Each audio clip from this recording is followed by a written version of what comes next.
Gisele, que entrou, Isabela, né, o pessoal vai chegando aos pouquinhos, tá, Fernanda? Tem uma galera, né, que é da formação docente, e aí alguns deles param serviço às 19 horas, então às vezes está no ônibus, à medida que a gente for iniciando, né, dando continuidade aqui, eles vão chegando.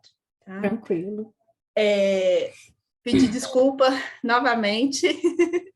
A professora Raquel e a professora Sabine estão numa reunião no mestrado, não conseguiram finalizar a reunião ainda, então pediram para eu fazer as apresentações, né, iniciar novamente. Acho que quase todos aqui já me conhecem, né, nem que seja virtualmente, né, Fernanda? São imprevistos, né, ossos do ofício aí que acontece, então a gente está aqui para, né, não deixar a peteca cair e dar continuidade. Tá? É um prazer, uma honra para mim, né, a confiança aí da professora Raquel, e é um prazer e a experiência, né, a vivência que a gente troca nessa noite é uma noite riquíssima, né, de conhecimento. No início aqui, né, acaba que às vezes no final eu posso esquecer, a professora Raquel pediu para avisar do mini curso, que vai abrir mais uma turma, então quem não conseguiu fazer a inscrição, pode, amanhã vai estar disponível mais uma turma, então aí a gente divulga nos grupos novamente. Tá? Teve um colega na semana passada, eu acho que foi Alisson, que parece que levantou a mão e eu não vi, então se caso ele entrar aí e quiser comentar, né, referente à palestra anterior, no final a gente vai dar uns minutinhos. A Simone está sem áudio. Simone, eu vou só fazer a apresentação da Fernanda e já te oriento, tá bom? Só um minutinho, por favor. Deixa eu ver se eu consigo escrever para ela no chat aqui, que aí quando a gente é apresentadora e o suporte técnico, a gente faz as duas coisas ao mesmo tempo, né?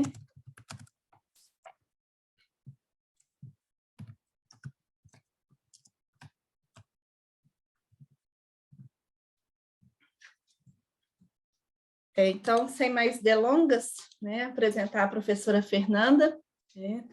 A Fernanda é doutoranda em Educação pela Universidade Federal de Minas Gerais, né, e atualmente é bolsista em pesquisas pela CAPES. Né. É mestre em Educação pelo Cefet, pós-graduada em Gestão Estratégica de Pessoas pela PUC, e também graduada em Psicologia pela PUC. Fernanda, coincidência, eu também estudei na PUC. Possui formação em Gestão de Políticas Públicas em Gênero e Raça pela UFMG e atualmente integra o núcleo de pesquisa sobre a profissão docente, né, na UFMG, e faz parte do nosso grupo de pesquisa FOR4. Né? Bem-vindos, né, sem mais delongas, a sala é toda sua, né, e queremos ver sua palestra. Boa noite. Boa noite. Boa noite, Lu. Boa noite a todas e todos. Obrigada, né, pela oportunidade e principalmente obrigada aí pela presença de vocês, porque de fato esse espaço ele não se faz só com uma pessoa, né, são muitas pessoas e juntas e juntos a gente vai construindo aí algum conhecimento em torno de muitas coisas, né? A minha proposta aqui hoje é contribuir com alguma coisa mesmo, porque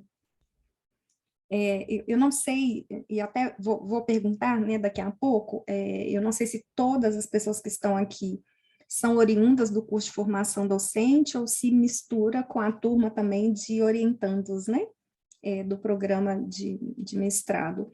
O fato é que, independente da origem,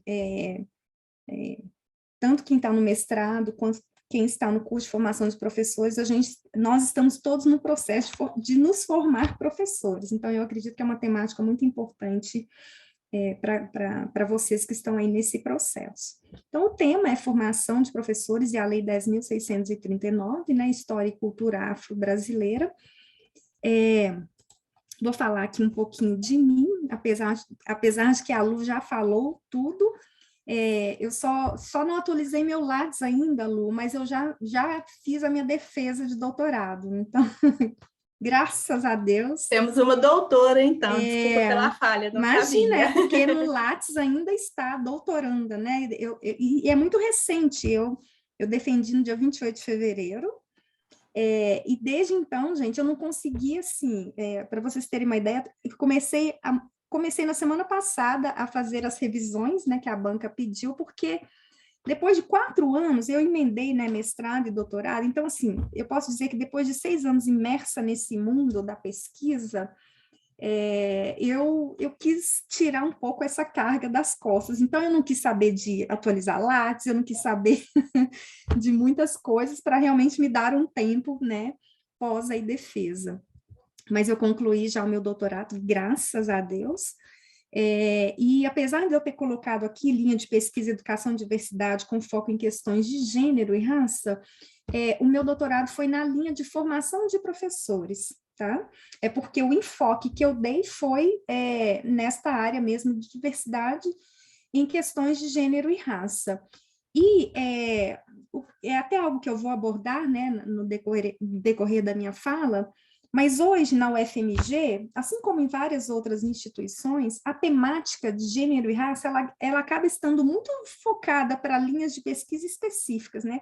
Quem aí conhece um pouco da UFMG, sabe que nós temos uma linha forte lá, que é de movimentos sociais, e é lá que estão os projetos, as discussões sobre questões sociais. Então, eu ousei tentar levar essa questão, né, da educação das relações étnico-raciais para o âmbito da formação de professores e fui aceita. Então, o meu foco foi trazer aí essa discussão sobre formação de professores e as questões étnico-raciais e também de gênero. O meu mestrado, né, foi aqui no Cefet, e eu também permaneci aí, a minha linha de discussão é a mesma, educação e diversidade, com foco em questões de gênero e raça. Então, eu me posiciono de uma maneira muito clara, né, nesta linha, nesse campo de discussão, gênero e raça. E aí, a especialização em gestão estratégica de pessoas, porque eu sou uma profissional que atua no mercado de trabalho, sou psicóloga organizacional, né, mas essa formação que eu fiz, né, na academia e tematizando sobre educação, diversidade, gênero e raça, tem tudo a ver com o trabalho que eu faço hoje. Enfim, é um pouquinho disso que eu queria trazer sobre mim. Agora, eu gostaria só de saber, né, eu não sei se vocês vão abrir a câmera, se não quiser abrir, não tem problema, mas eu só queria cumprimentar cada um de vocês e saber quem aqui está no mestrado, quem aqui está fazendo alguma disciplina isolada, ou quem está no programa de formação docente, só para entender um pouquinho, né, quais são as pessoas, de onde vêm, na verdade, as pessoas que estão aqui participando desse momento, tá? Então, fique à vontade aí, para quem quiser falar. Oi, Fernanda, boa noite, tudo bem? Tudo bem. Aqui é o Thiago Bicalho, egresso também do mestrado, colega Te de conheço, vocês Thiago. de disciplina, certeza, Uhum. mas para os colegas também que estão aqui acompanhando, saber um pouquinho. Estou aqui com a escuta atenta às suas falas. Tá bom.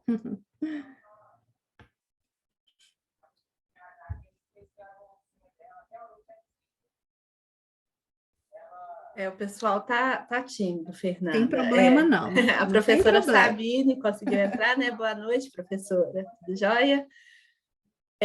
Tem alguns, eu também sou mestranda, né? Como eu te falei, aí temos alguns colegas aí, não sei se eu vou conseguir identificar todos, mas temos a Eliane Kelly, temos, olhando assim por alto, a Íria, a Íria, eu não vou saber falar certinho se ela é... A Eliane está dando tchauzinho aí para você, né? Temos alguns alunos, a Eliana... Deixa eu ver aqui os sobrenomes. Não, Eliana Barbosa, curso disciplina isolada, né, conosco. Legal. Aí temos a Eliane Silvestre, que é egressa, né, participou conosco no minicurso 1. Alguns alunos da formação docente, a Silmara, o Nivaldo. Tá? Legal. Tá ótimo. Ô, Lu. Oi, Eliana. Boa noite, Boa noite. Fernanda. Eu estou em trânsito, viu? Por isso que eu não abri a câmera ainda.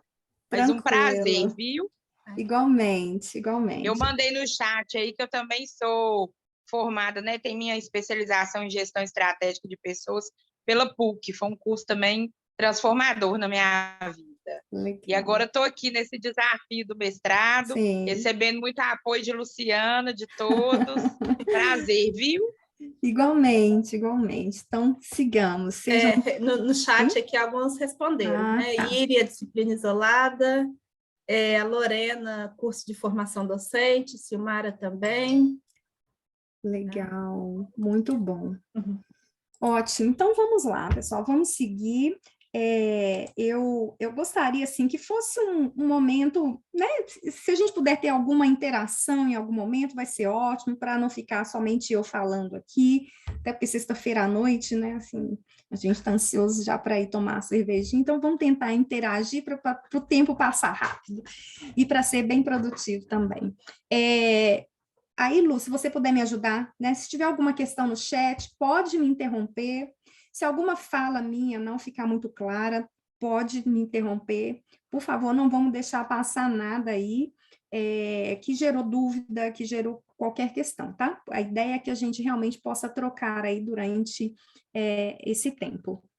Aqui, eu desenhei uma agenda, né? Até para tentar mostrar para vocês assim, a lógica que foi desenhada para esta palestra.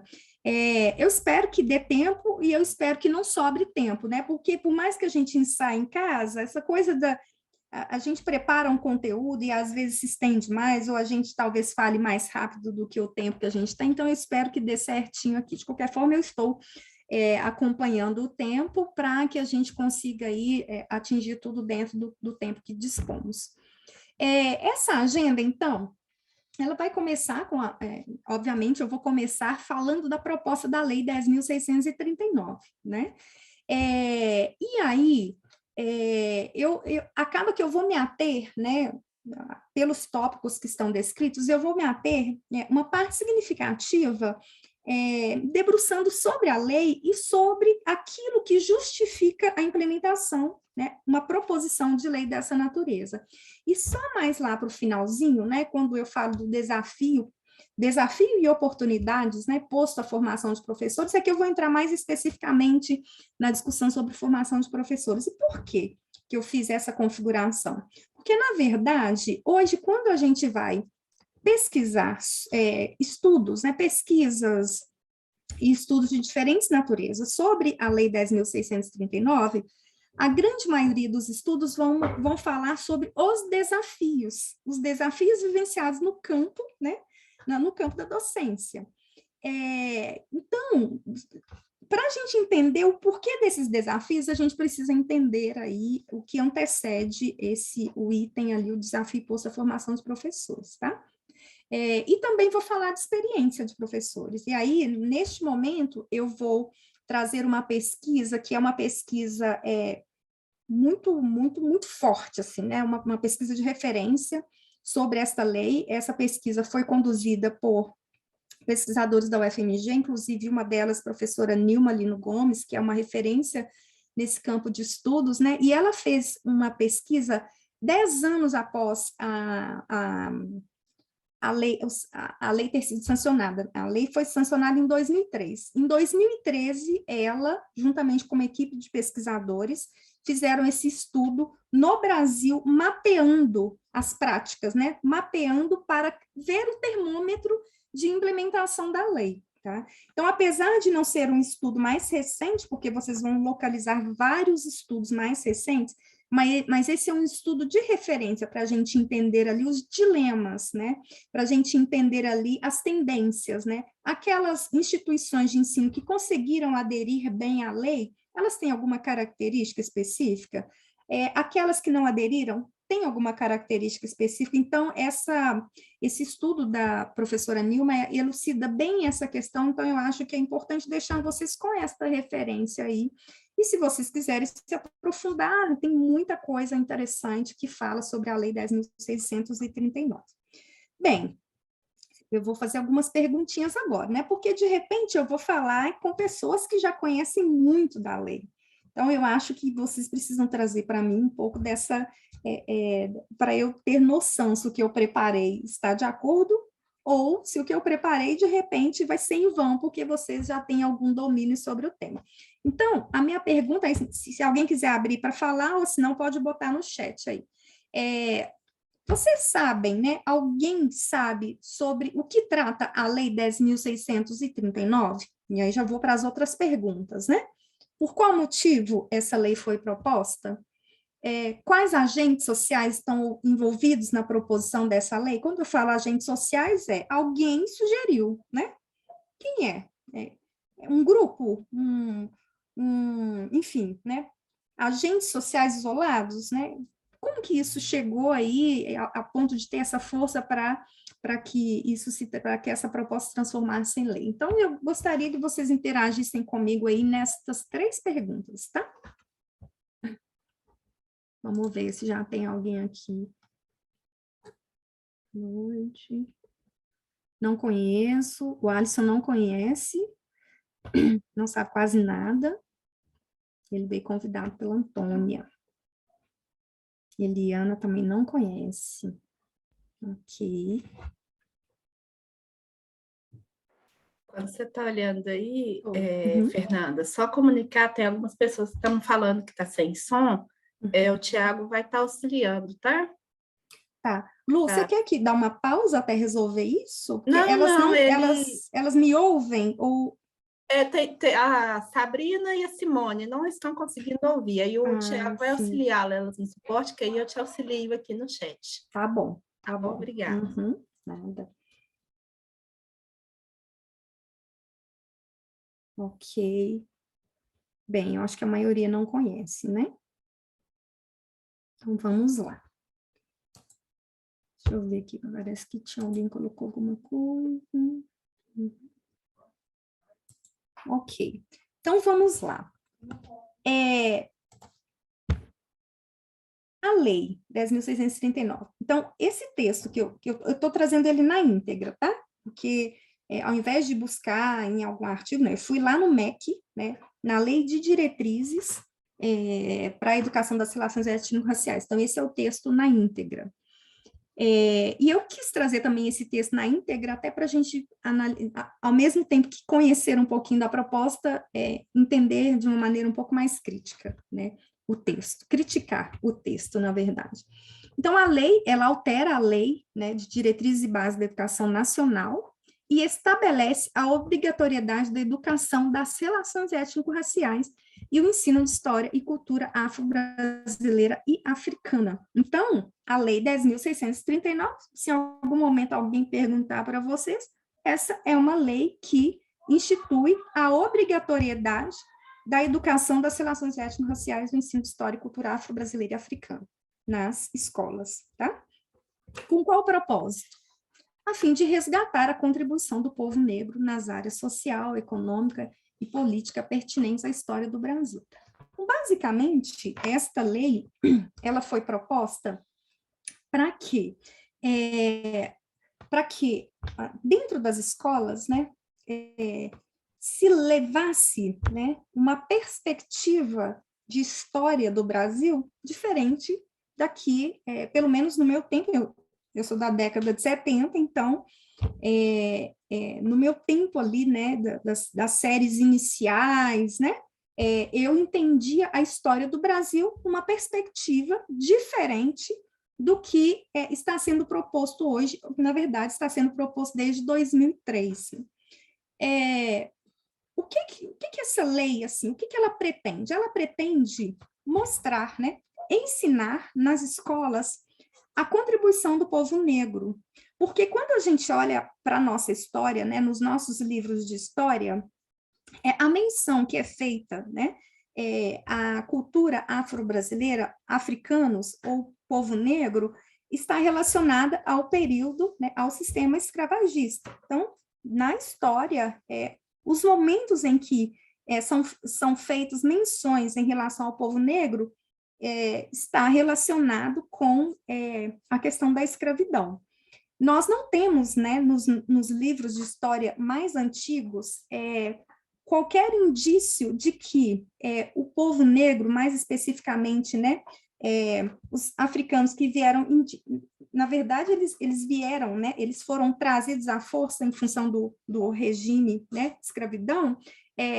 A ideia que se tem é que eles vieram, permaneceram como escravos e não deram qualquer tipo de contribuição para a constituição da nossa sociedade. Então, a lei, basicamente, propõe aí que seja incluída uma nova perspectiva em relação à nossa história, considerando a contribuição do povo negro, tá? Qual é a crítica que eu faço a esse texto? Esta lei é muito mais do que simplesmente resgatar a contribuição do povo negro nas áreas social, econômica e política.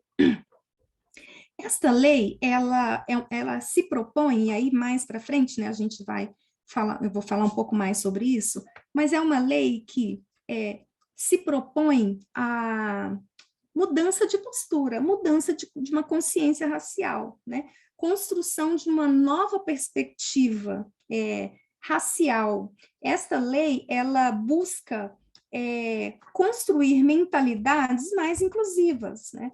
Esta lei visa valorizar a diversidade no nosso contexto brasileiro, né? Que é um país, né, totalmente diverso. Então, essa lei não quer apenas trazer conhecimentos que mostrem, por exemplo, né, que os africanos e os afro-brasileiros, eles contribuíram nessa ou naquela dimensão.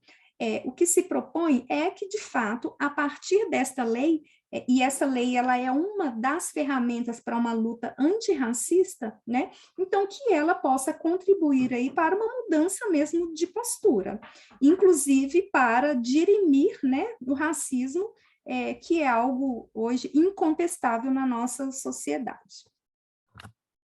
Bem, aqui, gente, eu trago essa apresentação do MEC porque eu acho que é muito importante a gente entender ali uma lógica, né? Tá, a lei está aí, ela foi sancionada, ela está aí em prática, entre aspas, né?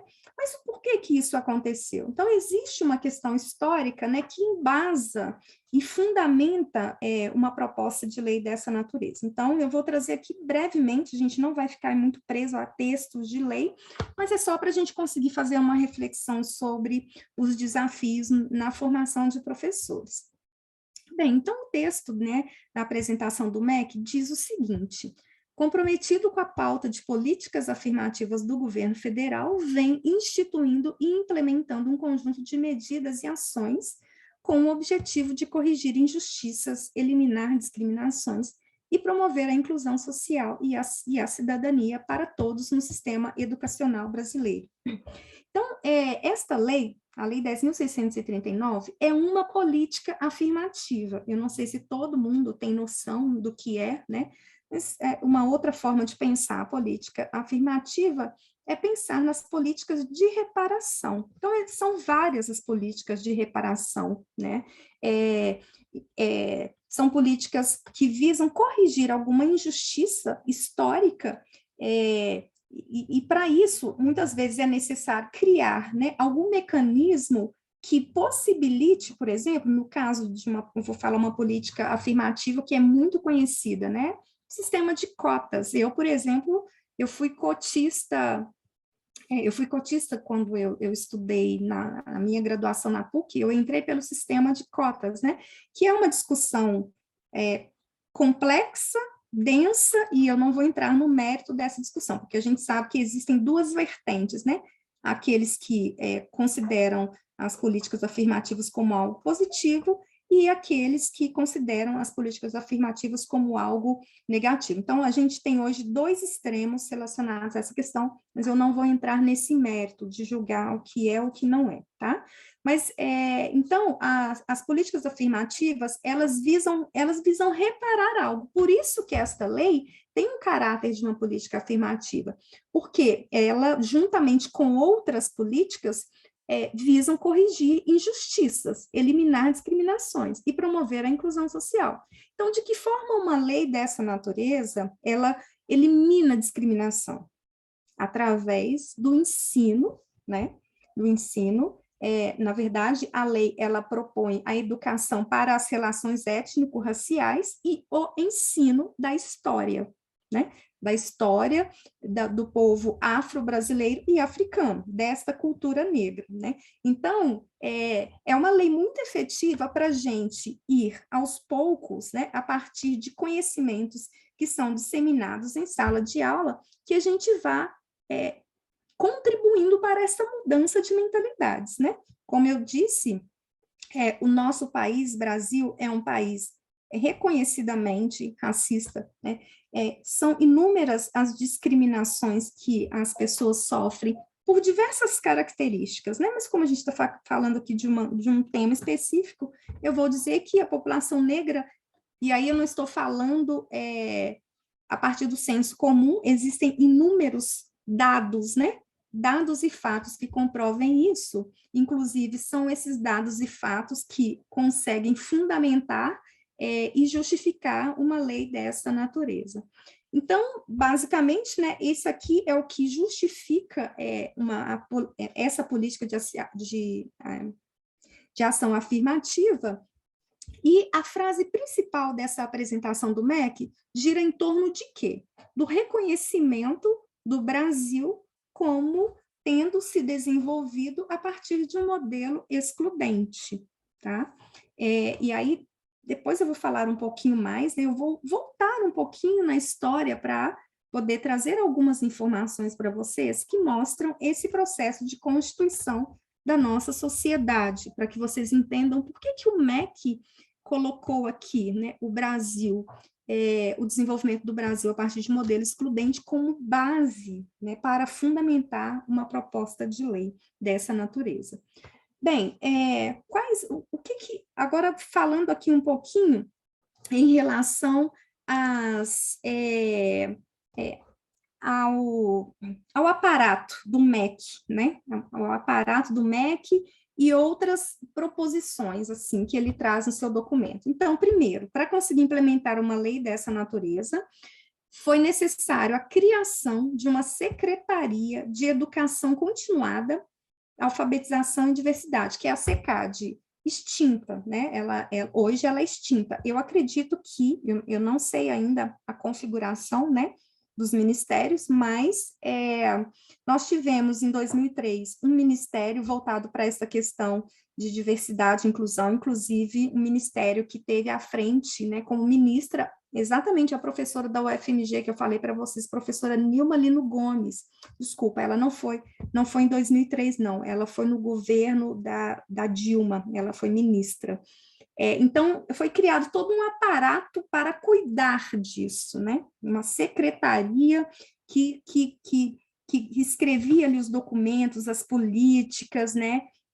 Que dava ali as ferramentas de monitoramento, apoio, para que, de fato, esta lei pudesse ter ali o devido aparato para ela conseguir realmente ser efetiva, né? Então, houve a criação dessa secretaria. A proposta dessa secretaria era trabalhar para o enfrentamento das injustiças nos sistemas educacionais no Brasil, né? Um novo modelo de desenvolvimento com inclusão e a educação como um dos principais mecanismos de transformação da realidade do povo. Então, basicamente, aqui a gente tem essas quatro frentes, e essas quatro frentes foram criadas exatamente para o fortalecimento aí da implementação desta lei, tá? Gente, se tiver confuso, por favor, sinalizem aí no chat, porque é tudo muito teórico, né? Então, às vezes, eu posso fazer alguma confusão aqui na minha fala, mas vão me dando aí algum feedback, tá bom? Bem, gente, e a escola, né? Olha só, a escola, e nós que estamos, né, nesta área da educação aí, todo mundo aqui, de alguma forma, tem uma relação com a educação. Eu acho que o MEC traz, né, ele sublinha o papel da escola, e eu acho que é importante a gente também trazer isso aqui para reflexão, né?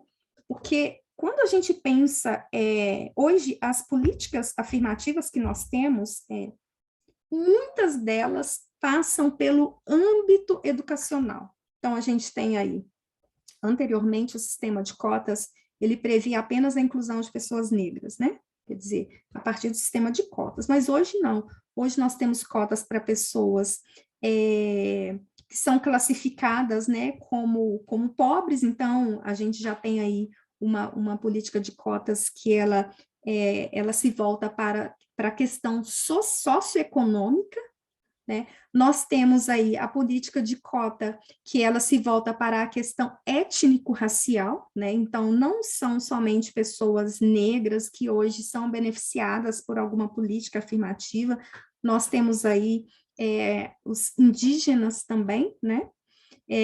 Então, hoje a gente ampliou-se aí esse leque de possibilidades, né, de acesso à escola, à educação. E a educação, gente, historicamente, por mais que os estudos da sociologia ou sociologia da educação tem inúmeros autores, né, que vão questionar uma fala que é clássica, um pensamento que é clássico, inclusive é um pensamento meu, né? A escola, o poder transformador, né, que a educação tem, né? Então, há muitos questionamentos em torno desta afirmação. É como se o acesso à educação possibilitasse não, é como se o acesso à educação transformasse a realidade, né? Não, o acesso à educação possibilita, mas ele não transforma. Mas a educação, né, para muitos grupos sociais, sempre foi vista como a possibilidade de ascensão, né?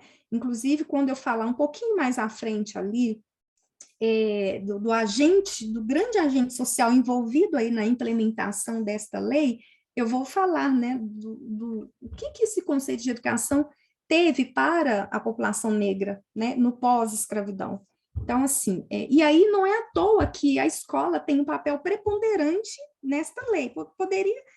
Poderia ter pensado aí numa outra lei para poder disseminar, né, essa cultura negra. Não, mas optou-se pela escola. Exatamente por quê? Porque a educação constitui-se como um dos principais ativos e mecanismos de transformação de um povo, né?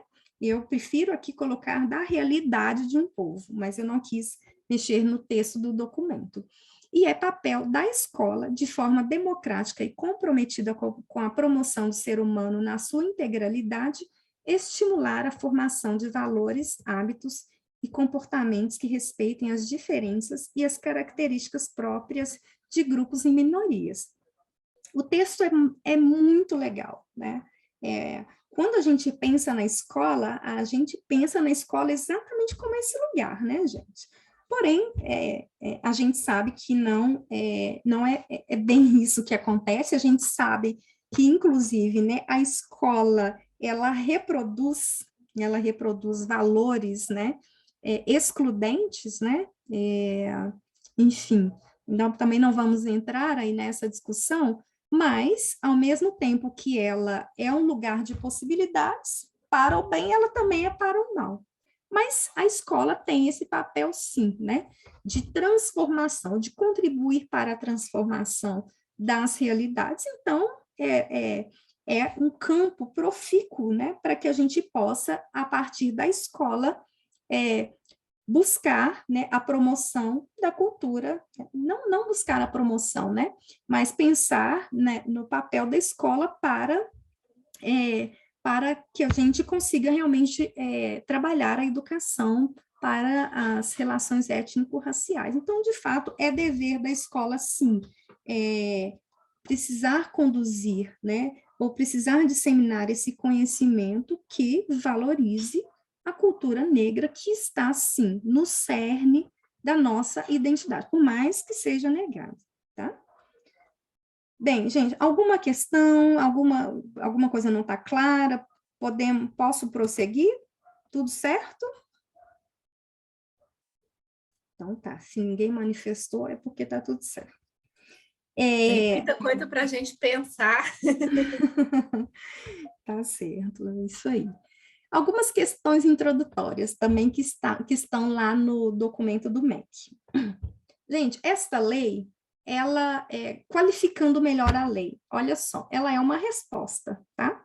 Na área da educação, à demanda da população afrodescendente, visando reparar, reconhecer e valorizar a sua história, cultura e identidade. Então, pronto. Uma pressão, né, deste grupo social para reconhecer no âmbito da educação esta história, essa cultura e essa identidade. O primeiro ponto. Segundo ponto, reconhecer esta lei como uma política curricular, porque se não fosse através de lei, e olha que os números indicam que mesmo sendo uma lei, ou seja, é compulsório, eu não tenho a possibilidade do não cumprimento, né? Mesmo sendo algo compulsório, ainda assim não é praticado. Existem inúmeras formas, né, que hoje as escolas encontram para, quer dizer, maquiar a implementação, né, dessa lei. Então, não é algo que acontece na prática como é previsto em lei, tá? Mas tem que ser através de uma política curricular, porque se não fosse assim, não teríamos nada. Então, uma política curricular fundada em dimensões históricas, sociais e antropológicas, oriundas da realidade brasileira, e que busca combater o racismo e as discriminações que atingem particularmente os negros. Então, é uma política curricular com uma intenção clara, não tem uma coisa assim, é isso, é aquilo, não chegou nos currículos escolares pelas beiradas, não. É taxativo, um propósito, um objetivo e pronto. E propõe a divulgação e produção de conhecimentos, né? E aí é que entra, né? Não é só conhecimento, saber, é formação de atitude, de postura e valores que eduquem cidadãos orgulhosos, né, de seu pertencimento étnico-racial. Orgulhosos, né, talvez seja uma palavra forte, assim, mas que pelo menos respeitem, né? Porque a educação para as relações étnico-raciais não é só para eu, negra, ter o orgulho do meu pertencimento étnico-racial. A proposta é que esta lei também eduque o outro para a compreensão da cultura negra como estando no cerne da constituição da nossa identidade enquanto brasileiros. Porque o que a gente ainda vê, apesar de que menos, né, porque hoje na nossa sociedade nós temos muito mais expressão da cultura negra, né, de uma maneira muito mais livre e muito mais clara do que antes, né, mas ainda assim há uma negação. Há uma negação, por exemplo, né, de que ali na nossa língua portuguesa, eu não vou nem falar que há uma negação, mas há um desconhecimento, né, de que há contribuições, né, dos povos africanos na constituição da nossa língua, na constituição dos nossos costumes. Talvez algumas coisas, né, isso fique mais explícito. Na música, na nossa culinária, principalmente, né, na religião, né. Então, em alguns aspectos, né, do nosso cotidiano, essas expressões, elas acabam estando ali muito mais claras, mas a contribuição, né, dos africanos, né, na nossa constituição enquanto sociedade, ela perpassa em diferentes dimensões. Então, veja, uma lei dessa não é só para mim, que sou negra, é para todo mundo, tá? E aí, gente, talvez vocês estejam se perguntando, mas o que isso me interessa, né? Eu vou dar aula, talvez muitos de vocês vão pleitear alguma oportunidade, né, para serem docentes aí na educação tecnológica mesmo. Mas, gente, veja bem, vamos supor, vou pegar aqui um exemplo de um professor de matemática, aí no Cefet, né? E aí tem até uma fala, né, que eu vou trazer mais lá na frente, de uma professora de física, que ela fala para os alunos dela assim, se você é professor de física, você tem que saber de física e tem que saber também do Joãozinho, né, e da Maria. Não é só saber de física, você tem que saber da física, mas você tem que saber também dos seus alunos. Então, você vai ter um aluno negro, você vai ter na física uma aluna, né, ou seja, que destoa um pouco, porque a gente sabe que o âmbito da física é marcadamente masculino. Então, você tem que saber de física, mas tem que saber de Joãozinho. Você tem que saber de física, mas tem que saber de Maria, né? Então, o professor, ele não pode estar descolado dessas discussões, Por quê? Porque isso perpassa o campo da formação, isso perpassa o ensino, isso perpassa o ambiente da sala de aula, né? Existem inúmeras situações, e aí tem um caso que ele é clássico. Eu lembro que no meu primeiro semestre lá do doutorado, em 2019, em uma das disciplinas, uma colega, ela estava contando para a gente um caso de uma professora do ensino infantil. Eu acho que ia ter uma festa de final de ano, eu não sei se era Natal, alguma coisa assim, e a ideia entre os professores era fazer um teatro com as crianças. Eu não sei se era Natal, tá, gente? Era alguma data assim que tinha a pessoa de Jesus. E aí, nesse planejar, né, com as crianças ali, esse momento do teatro, um aluninho negro virou para ela e falou assim: professor, eu quero ser Jesus. Gente, quando esse menino falou isso, pairou algo assim, sabe? Quando aquela brincadeira de estátua, as pessoas ficaram assim paradas, crianças, tá? Crianças dentro de sala de aula, ficaram paradas, atônitas, e a professora não soube o que fazer. Então, essa colega, ela levou esse caso em sala de aula exatamente para dizer o seguinte: como lidar com isso? Tem inúmeras situações no cotidiano, né, dentro de sala de aula, que surgem e podem ser fontes de conflito, podem ser fontes de um ensinamento, né, podem ser fontes de uma gestão de conflito, se vocês entendem ali das realidades das pessoas que estão dentro de sala de aula. Não estou querendo dizer que vocês têm que ser mestres em assuntos de gênero, de raça, não é isso, né? Mas minimamente, porque dentro de sala de aula, certamente que as questões mais difíceis que vocês vão precisar gerir, né, se todo mundo aqui tiver o propósito de ser professores, mas se não tiver, não tem problema, porque os problemas que a gente encontra em sala de aula, na condição de professores ou na condição de alunos, são problemas que a gente encontra também dentro das nossas organizações, né? A gente vai encontrar muitas vezes dentro da família. Então, é muito importante que a gente conheça minimamente destas situações para que a gente possa manejar e para que a gente saiba lidar com situações que muitas vezes, na condição de professor, vocês são levados a dar respostas. Imagina se essa professora da educação infantil tivesse ali um mínimo de traquejo com estas questões. Primeiro, qual o problema de uma criança negra estar ali no papel de Jesus? Né? Então, ali já poderia ser um momento muito importante de destituir essa imagem de que só pode ser Jesus se for branco. Esta professora poderia ali, talvez até ajudar o aluno negro a repensar o seu pedido, sabe? Muitas possibilidades poderiam acontecer. Poderia ser um momento ali de ela já incutir, né, nos imaginários ali infantis, a possibilidade de Jesus ser qualquer pessoa que tivesse ali, né? E por que não uma menina, sabe? Então, assim, dentro de sala de aula, o papel do professor, ele é muito importante para que a gente vá reconfigurando a nossa forma de pensar e ver o mundo.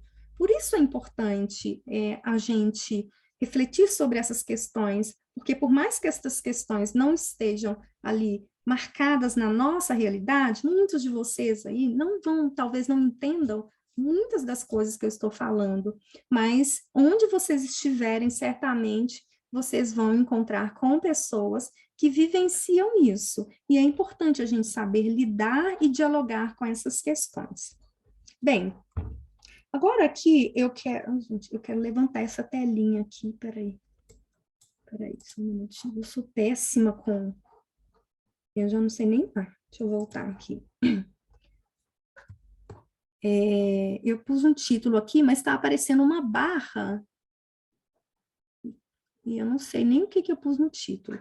Mas eu acho que está escrito... Alguém está lendo uma política de reparação? É isso? Está aparecendo uma barra aqui para mim. Então tá. Eu não consigo ler. Reparação, conceito tá bom. de raça. Eu só uso Teams. Então, quando eu tenho que mexer com outro, eu me perco. Bem, por que eu vou falar do conceito de raça? nessa linha do tempo aqui, gente, eu vou mostrar para vocês, assim, de uma maneira breve, aquela frase que eu coloquei lá no início, quando eu pus Brasil, desenvolvimento a partir de um modelo excludente. Pronto, aqui. Então, no pós-escravidão, né, no sistema escravagista, né, que era ali o sistema político, né, que era o sistema econômico que definia ali a nossa... Ainda não se podia falar de nação, né, porque o termo nação é algo que começou a ser empregado após o término, a falência, né, do sistema da escravidão, né. Então, ali que se começa a colocar os tijolos para o erguimento da nossa sociedade, ali, Brasil, país, nos moldes ali, inclusive, de outras sociedades, né, europeias, por exemplo, porque o Brasil ele foi constituindo como nação buscando muito espelhamento em outras sociedades, né, e a Europa era aquilo que se almejava, né, para a Constituição do Brasil. Então, eu vou tentar falar de uma maneira breve sobre esse cenário, para vocês entenderem ali, depois, a atuação do agente social expressivo, né, para que a gente conseguisse chegar na implementação da Lei 10.639. Bem, a falência do sistema, do modelo, né, escravidão. Modelo não, um sistema. E aí eu digo falência por quê? Porque a nossa história, né, alguns livros de história vão dizer que os negros foram libertos. Eles foram libertos, eles receberam uma carta de alforria, né, e a partir daí eles estavam livres. Ocorre que ali, para o final, né, da escravidão, poucos negros ainda estavam na condição de escravos, porque, e aí existem vários estudos que vão mostrar o seguinte, né, os negros, eles foram, eu não vou nem falar fugindo, né, eles foram saindo em busca da sua liberdade, né, do direito à liberdade, e aí por isso que os quilombos, né, eles se formaram exatamente para ser um lugar onde os negros escravizados, né, pudessem encontrar ali um refúgio após terem saído ali dos seus locais que os tornaram escravos, né. E aí, gente, já não existia tantos escravos que pudessem sustentar um sistema, né, porque o sistema de escravidão, ele sustentou durante boa parte da nossa história o nosso Brasil, né? E na ausência dessa força, né, dessa força de trabalho, não se tinha o que fazer. Então, há autores que vão dizer o seguinte: a alternativa encontrada, né, pelos senhores foi a carta de alforria, foi, na verdade, a princesa Isabel, né, que então decretou ali o término, né, da escravidão, e recebeu os méritos, inclusive, né, de ter libertado, de ter acabado aí com a escravidão, mas não tinha ali mais um contingente de escravos dispostos a sustentar esse sistema. Mas a história, então, colocou, ao invés de olhar, né, para este processo, né, de luta pela liberdade, de fazer valer o seu direito, a história conta que os negros fugiram, né? Então, isso tem muita relação, inclusive, com que as teorias raciais, né, vão veicular sobre os negros, porque, então, se ali decreta-se o término da escravidão, esses negros ex-escravos, né, fugidos, foram, de certa forma, criou-se inúmeras teorias raciais para impedir que eles fossem aceitos dentro dessa nova configuração de sociedade que estava se formando, né? Então, as teorias raciais diziam que os negros eram indolentes, né? incapazes, né, de contribuir para o desenvolvimento de uma sociedade, uma sociedade organizada, que os negros trouxeram doenças, né? Eles eram os grandes disseminadores das piores doenças, né? Que vieram ali, que eles trouxeram da África, que os negros tinham uma capacidade intelectual reduzida e que só serviam para um trabalho árduo, né? Que é exatamente o trabalho que eram realizados na condição de escravos. Então, as teorias raciais, elas foram criadas como um aparato para legitimar uma condição, a condição de um povo, para que eles não fossem aceitos dentro desse novo modelo de organização que estava se erguendo, né? E como consequência, então, das teorias raciais, a cor negra era tida como a raça dos covardes, indolentes, e com isso cresceu-se aí, né, uma grande hostilidade hostilidade e medo em relação à cor especificamente negra. Só que, gente, o que fazer com um grande contingente, né, de ex-escravos, né? Que aí a gente vai encontrar nesse momento, eu não pus data, porque aqui não é aula de história, a proposta não é a gente se aprofundar nisso, então eu estou só tentando contar uma história, né, dentro de uma ordem cronológica, para trazer alguma clareza para vocês. O que fazer com um contingente ali de negros, né? E aí a gente tinha já negros libertos muito antes, né, do sistema finalizar, negros que foram, né, que receberam aí, né, a carta de alforria, ou seja antes, seja a partir, né, do que a princesa Isabel fez, que foi abolir a escravidão. Então a gente tinha ali um contingente enorme de pessoas negras, né? Então imagina, ao mesmo tempo que nós tínhamos esse contingente apartado da sociedade, nós tivemos aí inúmeras políticas, né, que buscaram trazer para a nossa sociedade imigrantes, né? Então, nós tivemos aí imigrantes italianos, né? Imigrantes de diferentes partes, né, do mundo, para que essas pessoas viessem e pudessem, então, contribuir para a constituição do nosso país, tá?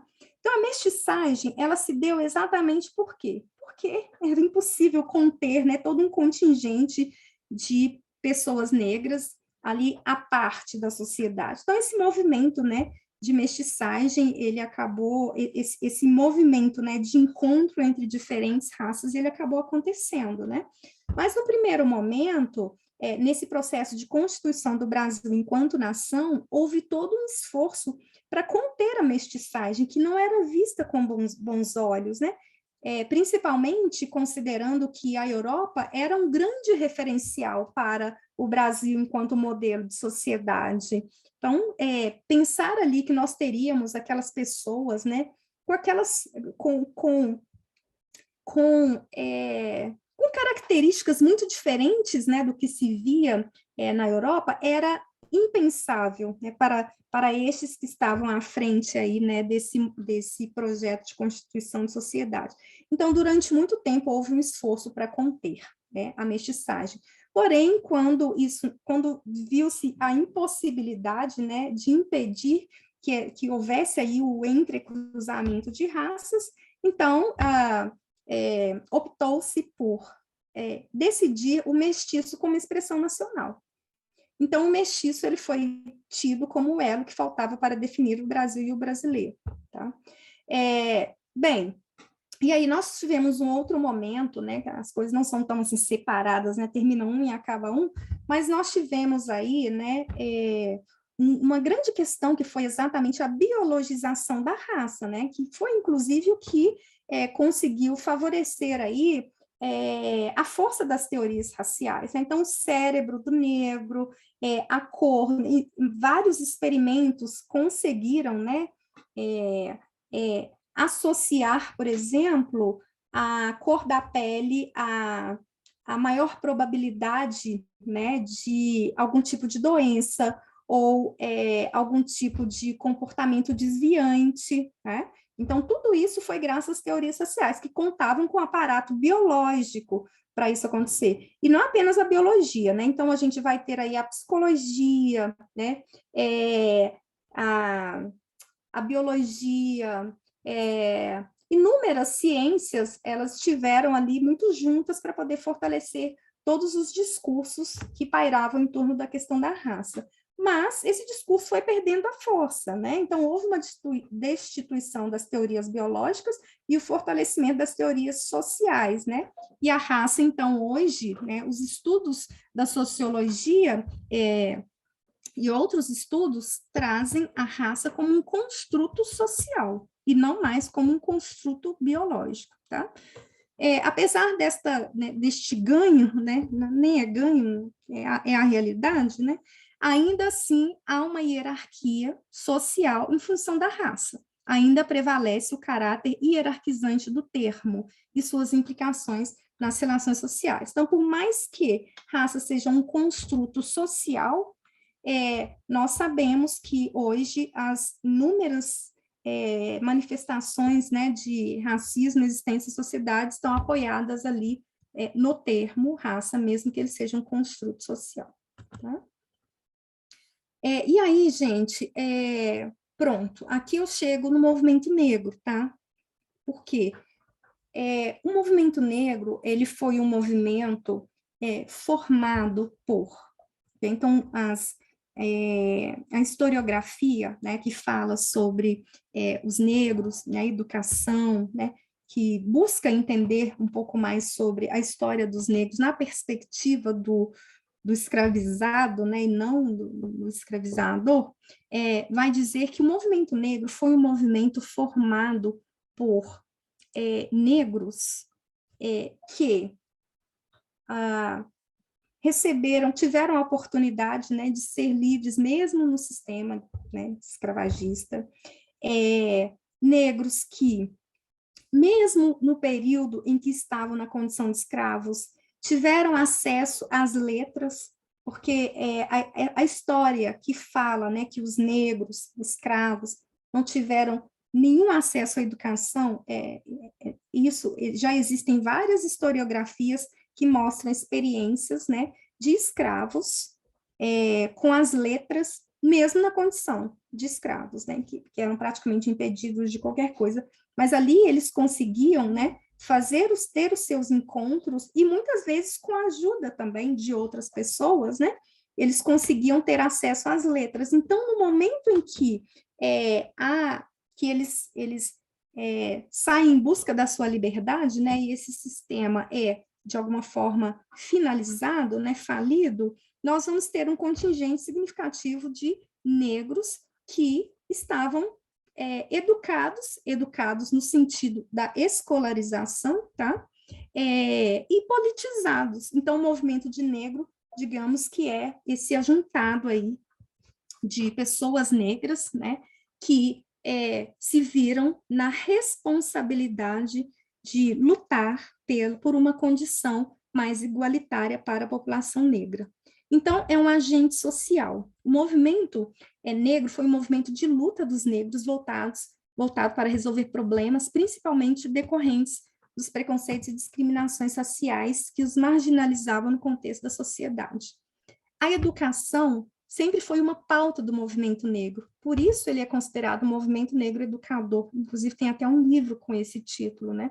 A instrução, e aí a educação dentro do movimento negro, ela tem uma interpretação muito diferente, tá? Então, é uma educação no sentido amplo. Então, exatamente para poder distinguir educação de alguma coisa no âmbito da escolarização, a palavra instrução era usada para dizer do quanto a educação escolar era algo muito importante na luta para o povo negro, né? Então, a instrução era uma das questões mais caras e a mais importante conquista almejada por esta organização.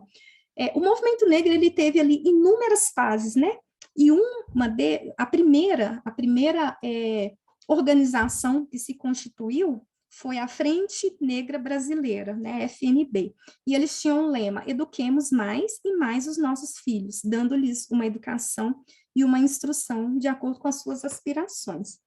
e movimento negro político. Então, pronto, gente, chegamos aqui para vocês entenderem como que nós conseguimos, né, a aprovação de uma lei que é uma ferramenta de luta antirracista em um país que ainda nega a existência do racismo. Não é contraditório? Veja bem, eu acredito, né, não sei, né, imagino que nem todo mundo do círculo, né, de relação de vocês consegue visualizar a existência do racismo, né? Eu tenho pessoas no meu ciclo, pessoas que muitas vezes eu falo de alguma coisa que eu vivi, a pessoa não consegue entender. Isso por quê?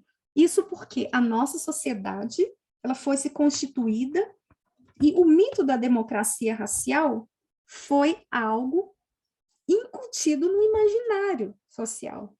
Então, quando a gente fala assim, nossa, aconteceu isso comigo. Não, isso é coisa da sua cabeça. Hoje, né, o mimimi, então, o mimimi hoje é para tudo, né? Tudo que a gente fala que sofreu é mimimi. Não é nem, quer dizer, pode ter, né? Mas é real. A experiência do racismo pelas pessoas negras é algo real. Né? Então, ocorre que o mito da democracia racial, ele pregou o quê? E ainda prega. Somos todos iguais. E é tão interessante que a minha certidão de nascimento, eu sou da década de 1976, mais precisamente, né? A minha certidão de nascimento traz a minha cor como parda. A da minha mãe, que tem a pele, né? Hoje o termo é retinto, né? Muito mais do que a minha, ela também é parda. Então, veja, aqui a gente já vê uma homogeneização, né? Porque pardo, tem um monte de gente aí que deve ser parda e eu sou parda. Então, isso causa uma confusão na nossa cabeça, porque eu sou parda, mas alguém aí com a pele muito mais clara do que a minha também é parda. Então, veja, somos todos iguais. Não existe isso. Isso faz com que a ideia do racismo, quer dizer, que o racismo se torne uma ideia e não um fato, tá?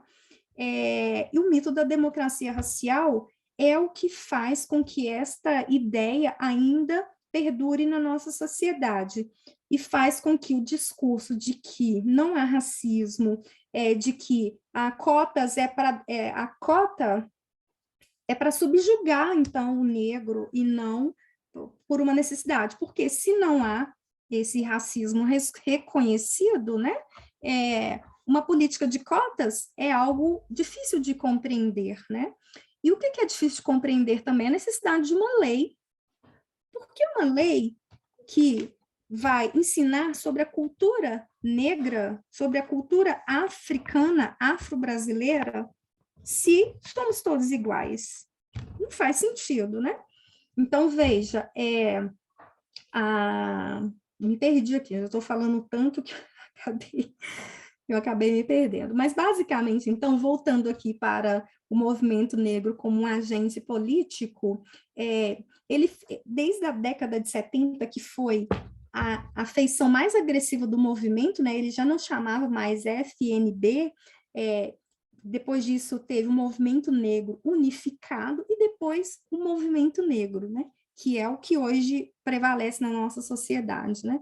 Então, o movimento, ele teve uma atuação muito agressiva voltado para a educação. E olha que interessante, no sentido de criticar o enfoque que a história vinha dando ao negro em seu modo de ser e estar na sociedade. Então, o movimento negro entendeu que ele tinha que focar na educação.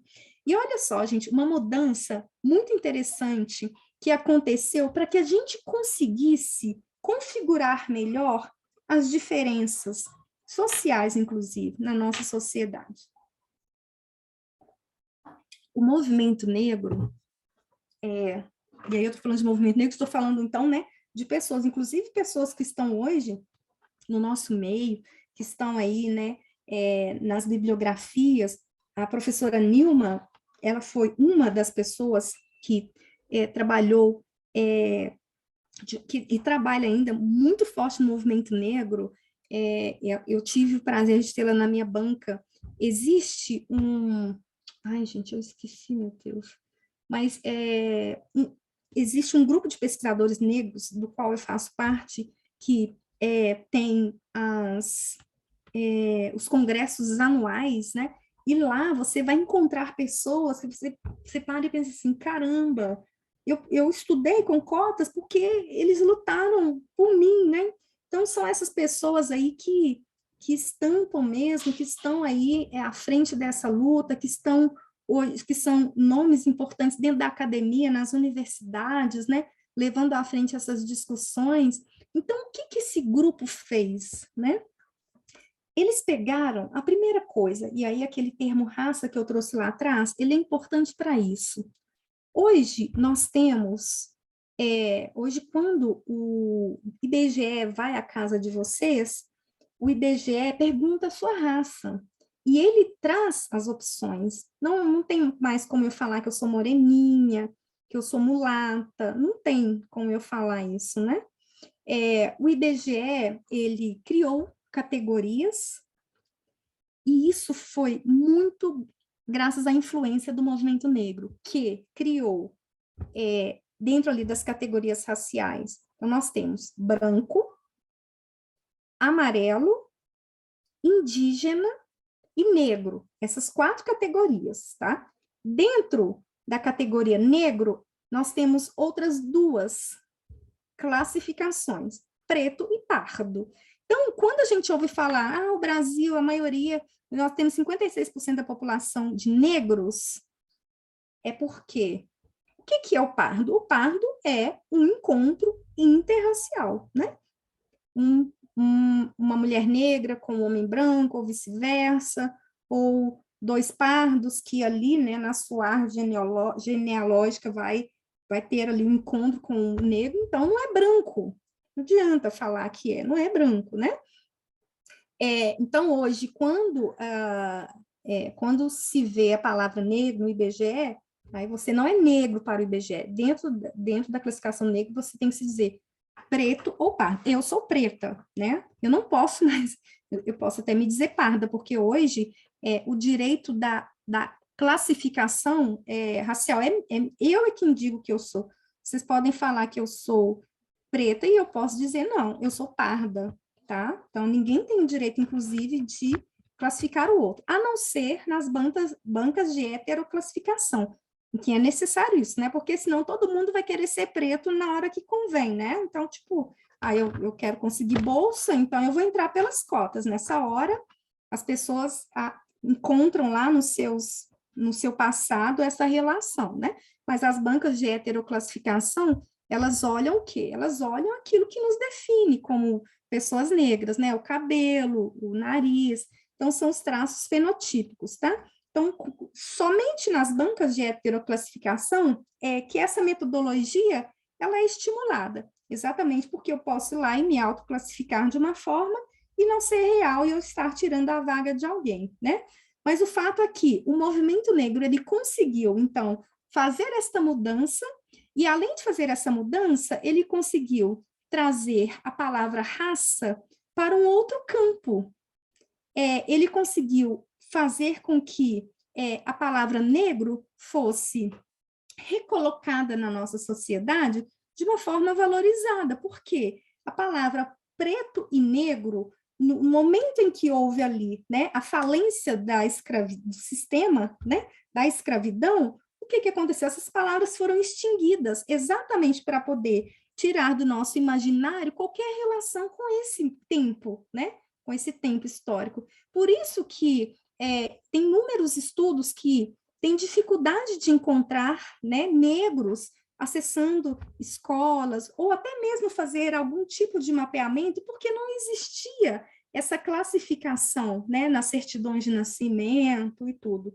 Então, por isso que durante um bom tempo, essa palavra era vista de uma maneira pejorativa, e ainda é. Por exemplo, tem muita gente que não consegue me chamar de negra, porque acha que está me ofendendo, né? Então, veja, a relação é por isso.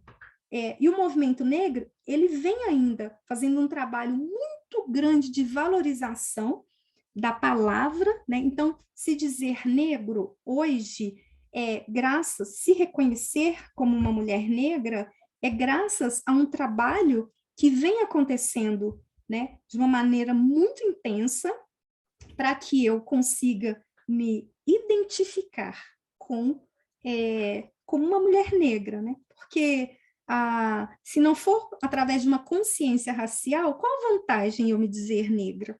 Não tem nenhuma, né? Assim, e aí, né, é real isso. Você ser negro num país como o Brasil e em outros, né? Não, isso não é específico do Brasil de forma alguma, né?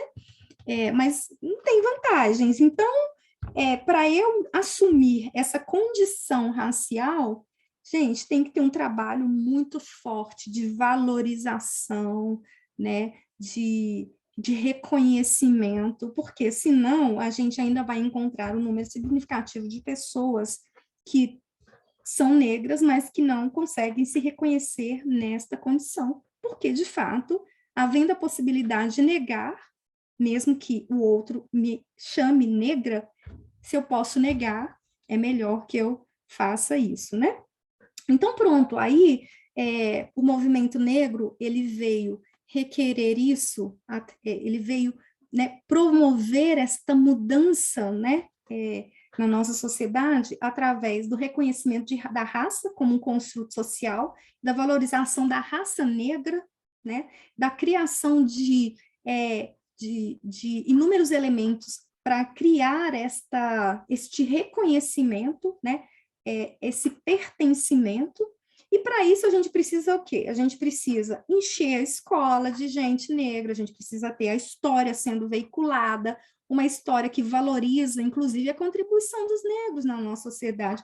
O negro não chegou aqui só e ficou aqui sem contribuir com nada. Não, como assim? Não, a gente precisa ali resgatar da nossa história, né, que os negros trouxeram e o quanto as contribuições dos negros estão enraizadas na minha própria história. É só dando evidência para isso que a gente consegue ir modificando a própria configuração da nossa sociedade, né? Então, por exemplo, dentro das universidades, o crescimento ainda ínfimo, mas muito, muito maior do que antes. Então, vocês vão encontrar hoje negros com muito mais frequência, né, ocupando os bancos escolares do que antes. Então, vocês vão encontrar, por exemplo, negros em cursos de maior status social. Claro que existe uma prevalência, né, de pessoas negras em cursos de menor prestígio social, tá? Isso é dado. Mas vocês já vão encontrar. Mais recentemente, teve até uma formatura de um curso de medicina, e vários alunos negros estamparam ali a capa de uma postagem, né? Porque era uma turma com um número significativo de negros formando médico, que não é comum. Então, veja, esse movimento do movimento negro foi exatamente para quê? Criar uma série de políticas que pudessem atacar de diferentes formas, né, a nossa sociedade. Então, através do conhecimento, a Lei 10.639 garante isso, uma mudança de postura, de mentalidade e conhecimentos, valorizando a cultura negra na nossa sociedade. Os negros chegando na condição de professores, chegando na condição de doutores, chegando na condição de médicos, e mudando uma configuração, né? Porque anteriormente, né? Quando eu falo anteriormente, não estou datando, mas entenda-se antes, né? Os negros estavam, e ainda estão, em sua maioria, em condições subalternas. E isso não estou falando por mim, tá? Estou falando apoiada em dados que vão evidenciar isso, né? Então, ainda há uma maior prevalência de pessoas negras, né, em condições subalternas. Mulheres negras ocupando ali trabalhos, muitas vezes trabalhos informais, né, dentro dessa classificação homem negro, mulher negra, as mulheres negras ainda estão ali em sua maior, elas, na pirâmide, elas estão ainda mais na base do que os homens negros, tá? Então, existe também essa hierarquia, tá bom? Então, pronto, o movimento negro, ele é o grande propulsor, é um grande agente social, e que ainda está vivo na pessoa de pesquisadores, mas não apenas, tá? você vai encontrar aí pessoas, né, que estão no movimento negro e esse movimento negro ainda é atuante, se reúnem. As duas professoras que participaram da minha pesquisa de doutorado, né, contou um pouquinho dessa dinâmica, né? Então, tem pessoas do Brasil inteiro que compõem o movimento negro, né? Então, algumas estão em frentes diferentes, né? Estão na educação, estão ali em várias frentes, né? Mas todas lutando ainda, porque a luta não acabou, né? E é necessário que se faça, que permaneçam firmes, mas estão ali buscando, né? Modos, né, de fazer com que a população negra tenha os seus direitos, que muitas vezes é negado de diferentes formas. Então, aqui só para mostrar um pouquinho, deixa eu ver o horário aqui, meu Deus. Aqui diferentes contribuições, né, da influência africana, né, na constituição da nossa identidade enquanto brasileiros, né, a culinária, artesanato, a estética, né, então hoje já é mais comum ali os aparatos, né, turbantes, roupas, né, que estampam ali esta cultura, instrumentos. No nosso português existem várias palavras, né, vou lembrar aqui, fubá, ai, gente, tem várias palavras, depois vocês podem pesquisar, tem várias palavras que a gente fala que são palavras oriundas ali do vocabulário africano, tá? Mulheres, olha, diferentes mulheres negras, né? O carnaval, inúmeras festas populares, as religiões de matriz africana, né? Também, então, são inúmeras as contribuições. E aí, vamos pensar na formação de professores, né? Então, por exemplo, hoje, no campo da educação, os professores que têm conseguido, as disciplinas que têm conseguido dialogar mais com esta exigência da Lei 10.639 são as disciplinas História, Sociologia, então, eu acho que grande parte, né, das disciplinas, grande parte, né, das instituições de ensino que conseguem trabalhar o conteúdo traz para essas duas disciplinas. Mas veja bem, existem várias formas de você trabalhar esse conteúdo, levando, por exemplo, para outras disciplinas. Então, existem estudos que mostram professores de matemática trabalhando com o ensino da cultura, né, afro, na formação ali, a partir mesmo da matemática, da física, né, que foi a minha pesquisa de doutorado, o próprio português, né, considerando que nós temos inúmeras palavras que estão ali no nosso dicionário, que são oriundas da África.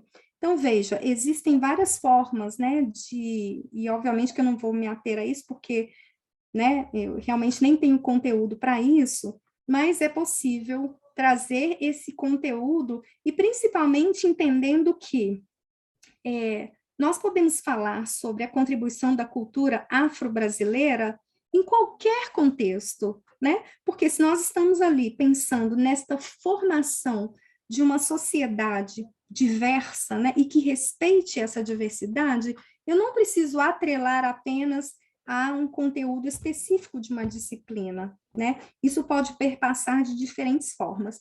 Um dos relatos de uma professora, né, que é uma professora negra na física, e ela hoje está em um instituto federal, no sul do Brasil. Como que ela trabalha esse conteúdo? Ela não trabalha ali no conteúdo específico, tá? Ela trabalha de uma maneira entendendo, por exemplo, ela diz o seguinte: Fernanda, eu percebo a dificuldade de alguns, não generalizando, né? Mas ela me contando um relato assim, alguns alunos negros que eu tenho em sala, é muito notório que eles chegam com uma base, talvez em função, né, da trajetória escolar, ela conseguiu fazer esta relação, né? eles chegam com uma base muito diferente de outros alunos, talvez por terem estudado numa escola um pouco mais fraca. Então, eu, na condição de professora negra, eu me sinto tocada por aquilo, porque eu entendo que, se eles não conseguirem, né, ou seja, se eles não tiverem êxito ali naquela formação, a probabilidade deles abandonarem a escola, né, e seguir aí apenas para o trabalho é muito grande.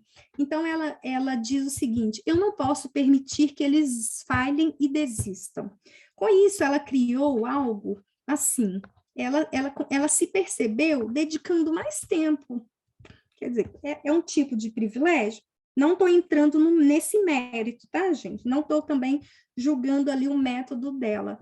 Mas ela se identificava, né, com essa situação dos alunos dela, e ela acabava ali dando até um momento extra para ajudá-los a conseguir vencer suas dificuldades e concluir, né, o que eles tinham que concluir, sabe? Então, assim, a gente vê diferentes formas, né, da gente fortalecer aquilo que é proposto a partir da Lei 10.639.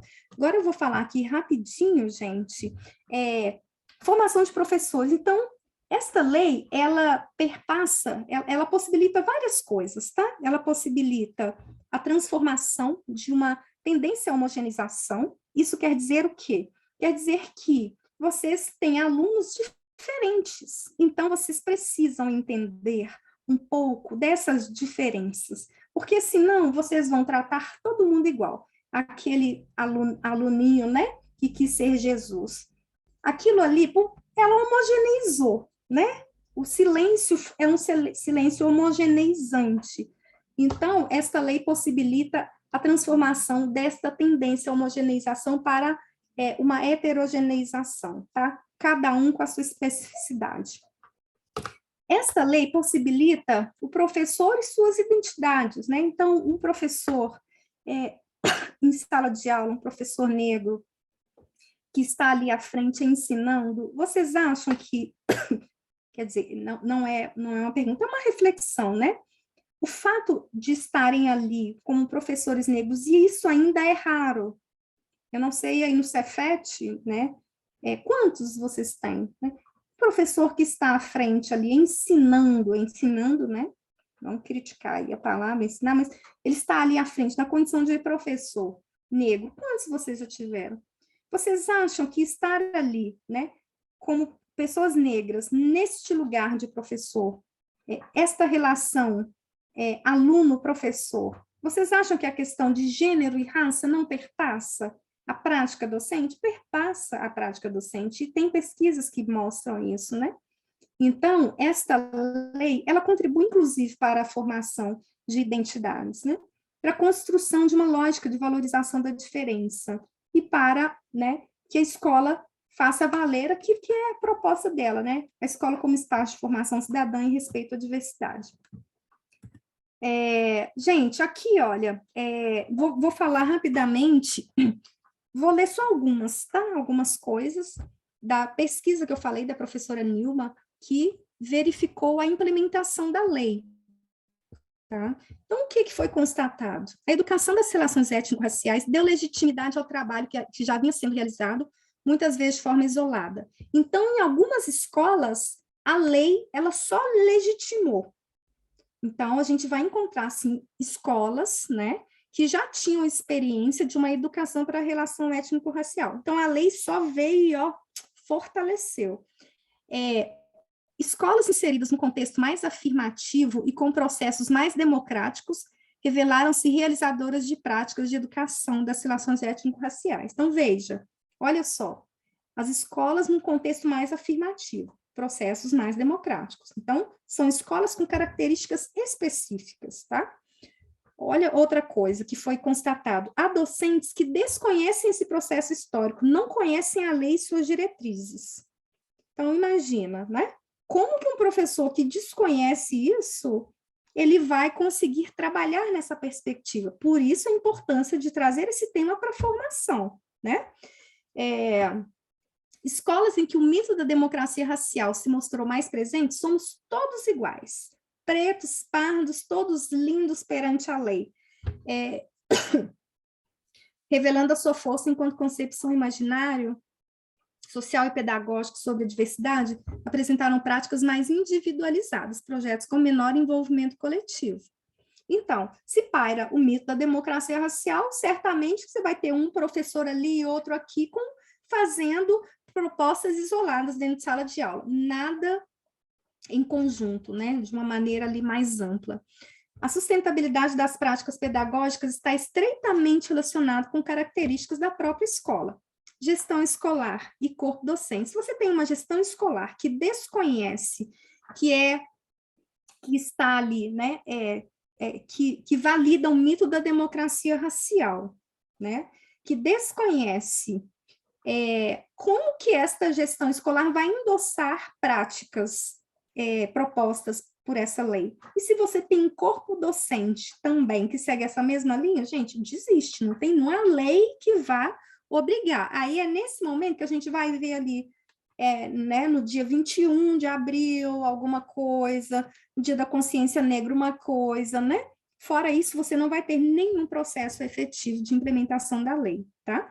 Os processos de formação continuada de professores na temática étnico-racial, então veja, se não tem formação continuada, gente, na temática, não tem como, em hipótese alguma, isso ser esperado ali de alguma escola, tá? O desinteresse pelas questões étnico-raciais, isso também da pesquisa, né? Notado em algumas escolas, diz respeito apenas às questões do racismo, da discriminação, do preconceito e do mito. Está relacionado também ao modo como os educadores lidam com questões mais gerais de ordem política e pedagógica. Por exemplo, formas autoritárias de gestão, descompromisso com o público, desestímulo à carreira e à condição docente, bem como visões políticas conservadoras de maneira geral. Então, aqui, né, quando fala de visões políticas conservadoras, não vamos nem entrar nessa questão, né? Mas uma questão que também é fundamental nesse processo é exatamente essa desvalorização da própria carreira docente, da condição docente, né? A gente sabe que tem inúmeros professores que estão ali ocupando, né, esta posição na condição de docente, mas que, enfim, não valoriza, não está estimulado a estar ali. Então, para este professor, né, ter que trabalhar uma temática que requer energia, como essa questão das relações étnico-raciais, é algo que não pode ser esperado, né?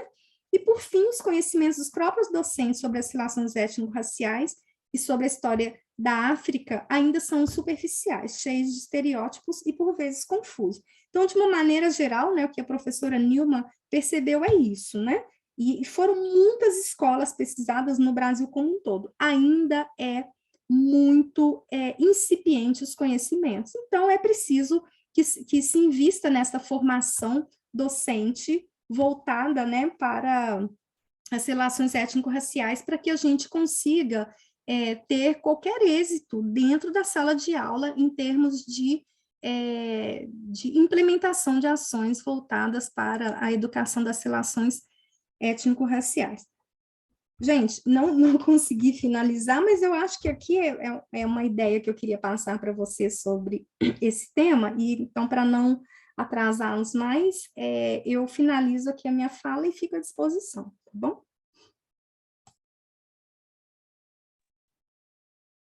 Muitíssimo obrigada, né? A professora Sabine, quer comentar alguma coisa? Estou dando uma olhadinha no chat aqui. Vocês me escutam? Sim. Boa noite a todos, boa noite a Fernanda. Mais uma vez eu quero expressar aqui o prazer em revê-la, Fernanda. Igualmente, professora. E assim, com muito orgulho, né, de saber que você recentemente concluiu seu doutorado, né, foi nossa mestranda, enfim, uma pessoa que de muito sucesso, né, no que faz.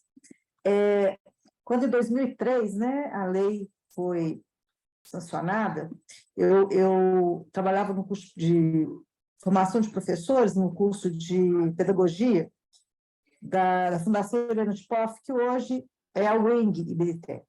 E eu me lembro que, junto, inclusive, com a professora Vanessa Eleutério, você deve conhecer, né, que é daí da FAR, Vanessa era minha colega de trabalho, Vanessa sempre muito engajada nessas questões, e a gente estava fazendo parte do projeto de constituição do curso de pedagogia, uma reforma do curso de normal superior.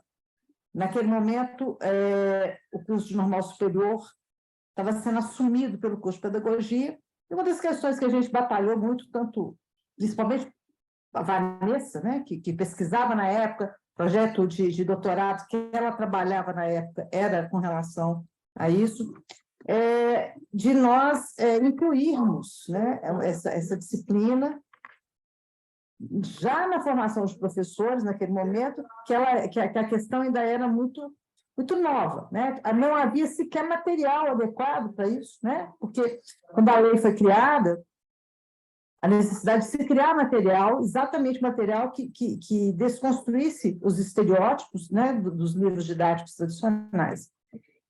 E, assim, infelizmente, né, nesses quase 20 anos, a realidade permanece a mesma, né?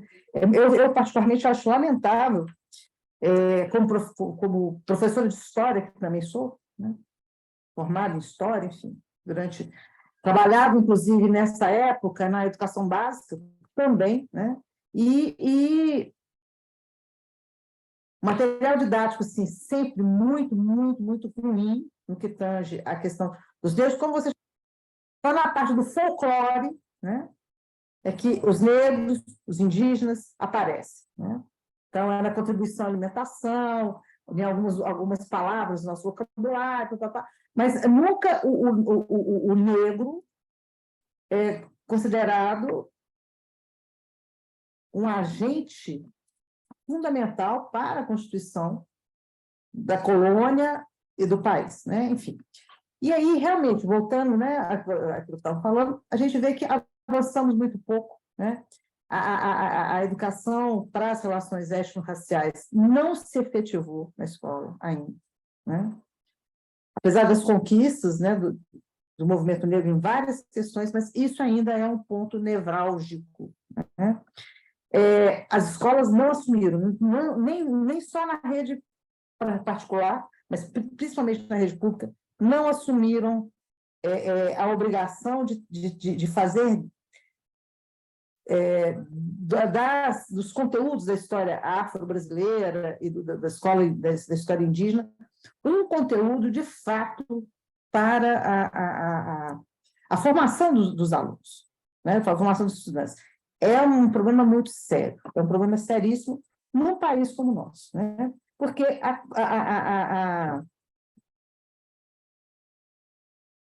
o conhecimento sobre a identidade do país, né, da identidade étnica, da multiculturalidade,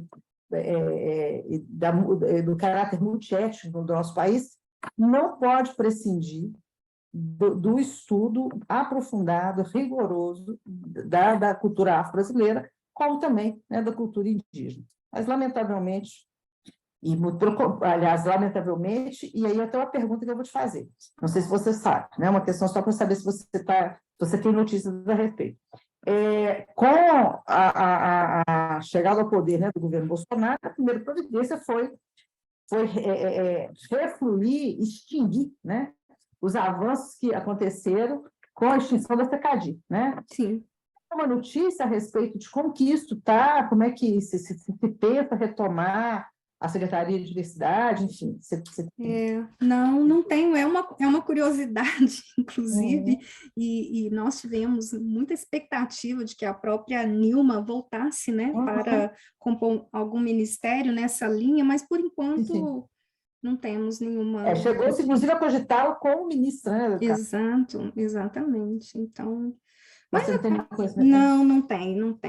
Não tenho mesmo. Infelizmente, a destruição que o governo Bolsonaro promoveu acaba colocando algumas questões muito importantes de maneira secundária, face ao que tem que ser resolvido, né?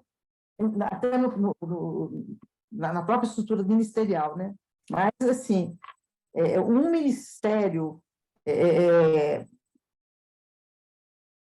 mais direcionado a essas questões, ou dentro do MEC, né? uma secretaria, enfim, é uma coisa que, de fato, é muito urgente. Muito, né? muito necessário. É um déficit assim, terrível na formação mesmo dos estudantes em nível básico, muito, Sim, né? Um desconhecimento absurdo. Sem contar, aliado ao desconhecimento, ainda a disseminação de estereótipos, né? sim. Uhum, Permanece, lamentavelmente. Né? exatamente. Então, parabenizar, agradecer, né, pela sua contribuição e aquela história, é uma luta contínua, né? Contínua, exatamente. Cada um de nós aí nos espaços, né? Onde estamos inseridos. Gente, então é isso aí. Muito Aqui obrigada. Sim? tem algumas coisas aqui do chat, vou Então tentar falar vamos. rapidinho, tá? Vamos lá, tá bom. A Magali perguntou, esse acesso à letra se dava nos quilombos? Foi há uns 30 minutos atrás, mais ou menos, tá que você estava palestrando, então qualquer coisa eu peço para ela abrir o microfone e se expressar melhor, tá? Tá bom. Então, na minha pesquisa de mestrado, né, eu tive muito acesso à historiografia que fale, né, da experiência de negros no período, né, da escravidão, exatamente porque o que se vê é que não existiam experiências escolares, né, para esses grupos. Então, eu levantei alguns estudos que mostram o seguinte, claro que são números ínfimos, né, mas que depois tem aí um papel importante, por exemplo, né, na formação do movimento negro, mas nós tínhamos, por exemplo, escravas, né, que eram permitidas participar, né, ter acesso ali à educação que as filhas, né, dos senhores recebiam nas próprias fazendas. Né? Então, era permitido algum contato com esta instrução, não no mesmo pé de igualdade, claro, mas estas escravas que acompanhavam ali as filhas dos senhores, né, elas acabavam participando dessa experiência de instrução que era recebido pelas próprias filhas, né, dos senhores. Então, na condição de escravas, elas podiam participar ali deste momento de educação escolar que era recebida ali não tinham, elas não saíam para escolas, né, mas elas recebiam ali em casa e escravas que podiam participar disso. Existem experiências de ajuntamento, algum escravo que tinha tido acesso a acesso às letras, que tinha algum tipo de conhecimento, muitas vezes eles contribuíam para a formação de outros escravos, tá? Ali na própria senzala. Existem experiências escolares, né, de negros alforriados, que, então, ao receber a sua alforria, não necessariamente ali no término, né, quando houve a abolição da escravatura, nós tivemos negros que receberam ali a sua alforria e tiveram a oportunidade, então, de ter acesso às letras, e de alguma forma ou de outra, eles foram disseminadores, né, de algum tipo de instrução para negros que estavam na condição ainda de escravos. Então, eram muitas, de uma maneira ali muito pequena, mas existia algum movimento entre negros escravizados, negros que receberam ali, né, a sua alforria, e mulheres negras que estavam ali presentes no momento em que elas acompanhavam alguém que estava recebendo alguma instrução, né?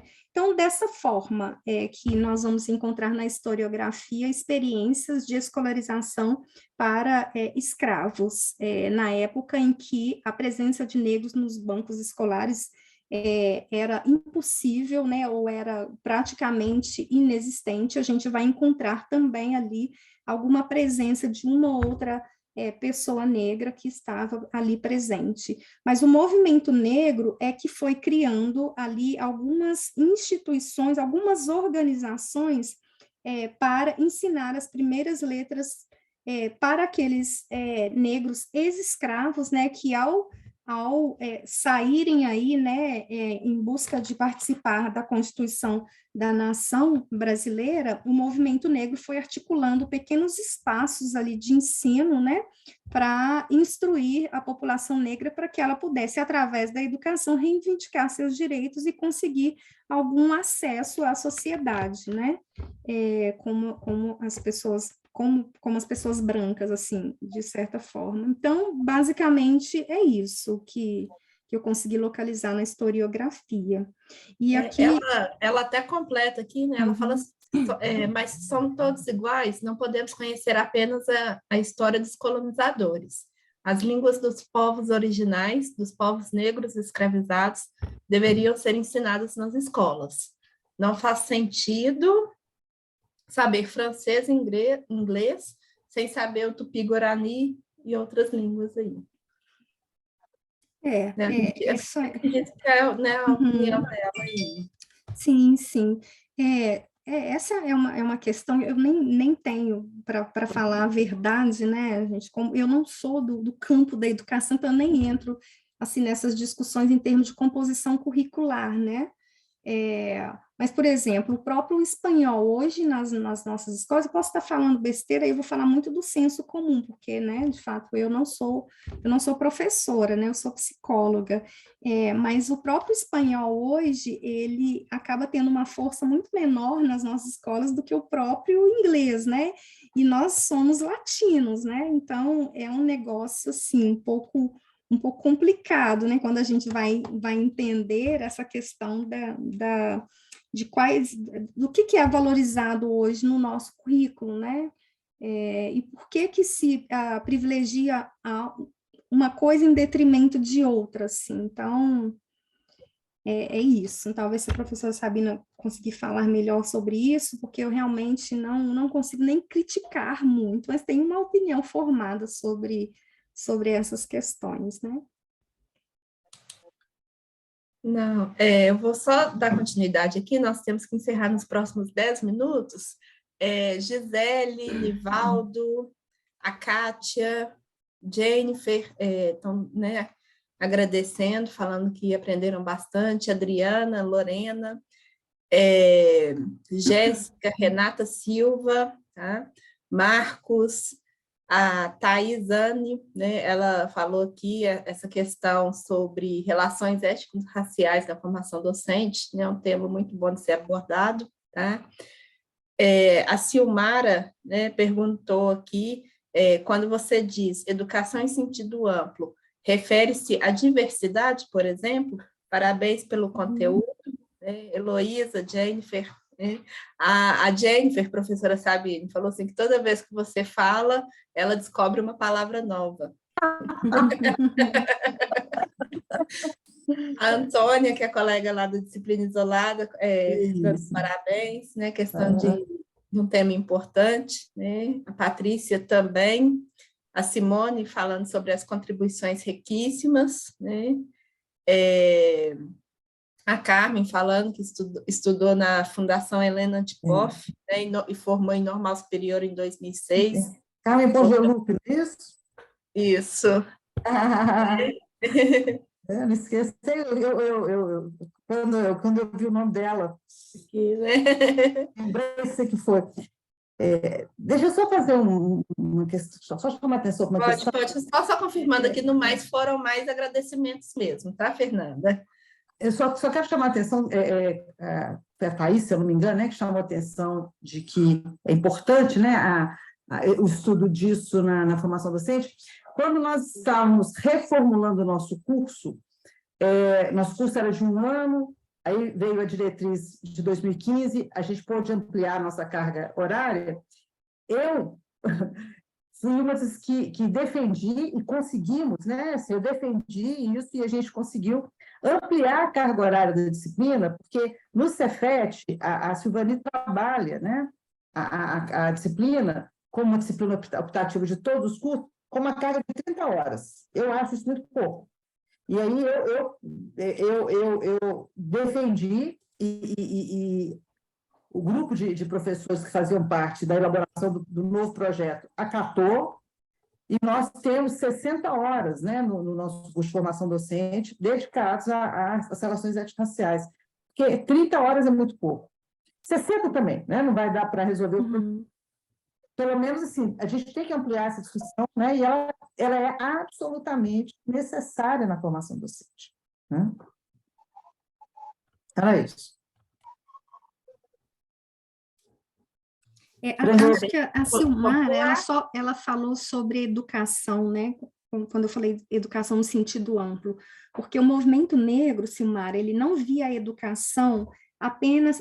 Quando a gente fala de educação, a gente está falando muito, apesar de saber, né, que a palavra educação, ela tem diferentes formas de entendimento, mas ela ainda é muito usado no sentido da escolarização, né? E o movimento negro usava a educação, mas diferente da instrução. Então, eles criaram, né? Eles criaram ali dentro organizações que se ocupavam da educação, da escolarização dos negros, mas ele entendia que a educação, ou seja, essa coisa mais ampla, ela passava por uma formação política, né? Por uma formação ligada às artes, né? Então, era uma formação ampla que abarcava diferentes dimensões de uma formação cidadã. Então, o movimento negro, ele faz essa distinção muito clara, né? Então, quando a gente fala a palavra educação dentro do movimento negro, nós não estamos falando de uma educação escolar, né? A gente está falando de uma educação que, entendendo uma formação ampla, né, uma formação aí para diferentes dimensões, né, do ser humano, digamos assim, e a instrução, quando eu estou querendo falar de uma educação escolar. Então, o ensino às letras, as primeiras letras, enfim. Não sei se eu te respondi, Silmara, mas quando eu disse ampla, por causa disso, né?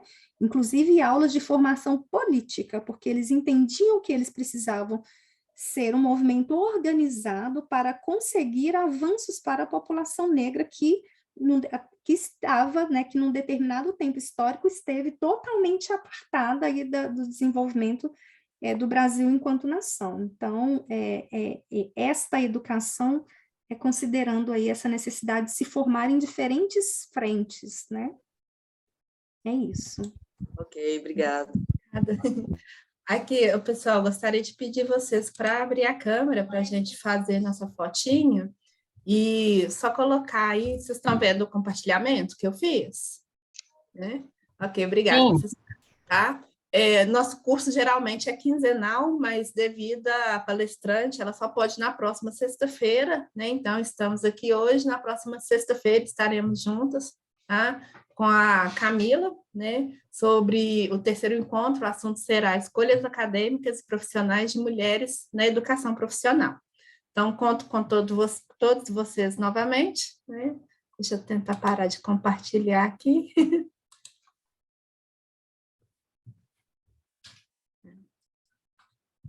E agora essa pessoa não der conta, né? Só porque está na reta final. Achei. Consegui. Então, posso tirar a primeira fotinha? Lorena, Antônia, Carmen abriu. Ok, deixa eu só fechar o chat aqui. Vou tirar uma fotinha e vou pedir vocês para aguardar um minutinho, que aí eu tenho que colocar salvar ela aqui. Confirmar, salvou.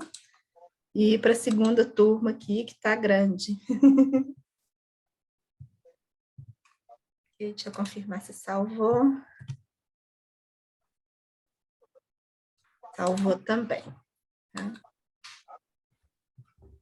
Pessoal, alguém quer comentar, fazer mais um agradecimento? A Poliane, Gisele, o pessoal, né? Agradecer a todos, Leilian aí, que abriu a câmera.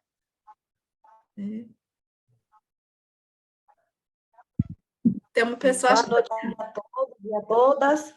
Eu só gostaria de parabenizar aí todos os envolvidos, né, que contribuíram aí com as suas considerações.